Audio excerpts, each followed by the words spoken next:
Viral di media sosial, seorang warga di Bali mengaku kehilangan sepeda motor di tempatnya bekerja pada Rabu, tanggal 1 Januari tahun 2025, dini hari.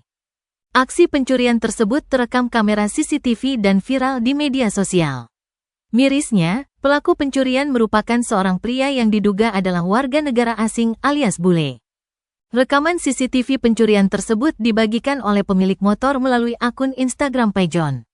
Dalam rekaman tersebut, terlihat sebuah sepeda motor Honda Beat milik korban diparkir di depan tempatnya bekerja di daerah Batu Mejan, Canggu, Kuta Utara, Badung.